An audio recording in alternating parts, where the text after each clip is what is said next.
तो अब हम क्वेश्चन को सॉल्व करेंगे। Question number 6।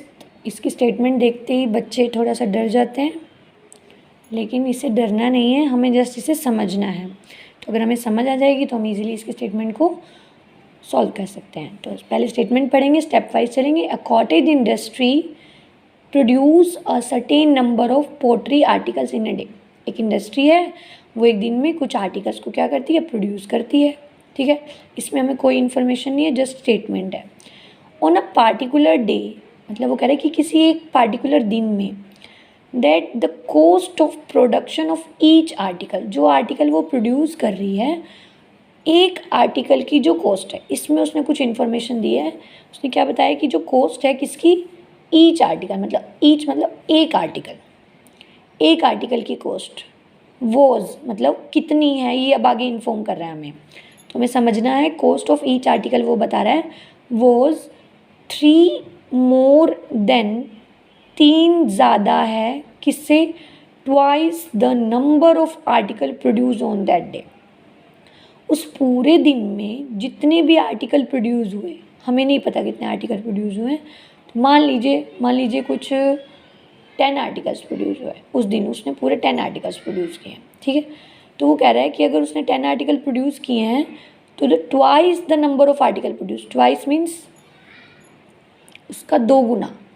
तो अगर 10 मैं लेट कर रही हूँ जस्ट आपको समझाने के लिए कि अगर 10 प्रोड्यूस किया तो उसका ट्वाइस कितना होगा, 20, एंड 3 मोर, उसमें 3 को प्लस कर देंगे तो 20 + 3 23।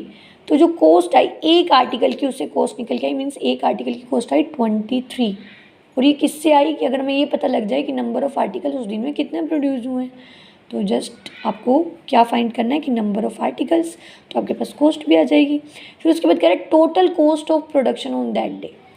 पूरे दिन में, पूरे दिन की जो कॉस्ट आई, पूरे दिन की कॉस्ट कैसे निकलेगी, अगर एक आर्टिकल की कॉस्ट पता लग गई, ठीक है, एक आर्टिकल की कॉस्ट मान लो मैंने पता लगाई अभी 23 है, और टोटल कितने आर्टिकल्स प्रोड्यूस हुए हैं, एक्स आर्टिकल प्रोड्यूस हुए हैं, तो अगर मैं 23 को एक्स से मल्टीप्लाई कर दूँ तो टोटल कॉस्ट नहीं आ जाएगी।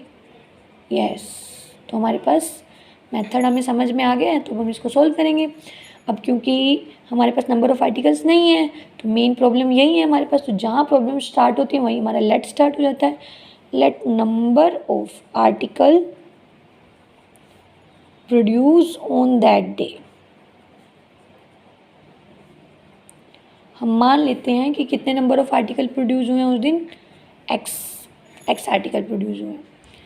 तो cost of each article, cost of one article की कॉस्ट कितनी आएगी बताओ मुझे, twice the number of article, number of article कितने हैं, एक्स, इसका ट्वाइस मतलब 2x, 3 मोर, उसमें 3 ऐड कर दो, तो कॉस्ट ऑफ वन आर्टिकल आएगा आपके पास 2x + 3।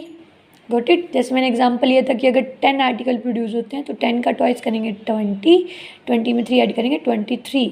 बिकॉज ये तो मैंने एग्जांपल लिया था, लेकिन अब मुझे निकालना है तो उसके लिए मुझे एक्स लेट करना पड़ेगा, तो एक्स का ट्वाइस कर दिया 2x हो गया, और उसमें 3 प्लस कर दिया 2x + 3 हो गया, तो मेरे पास एक आर्टिकल की कॉस्ट आ गई।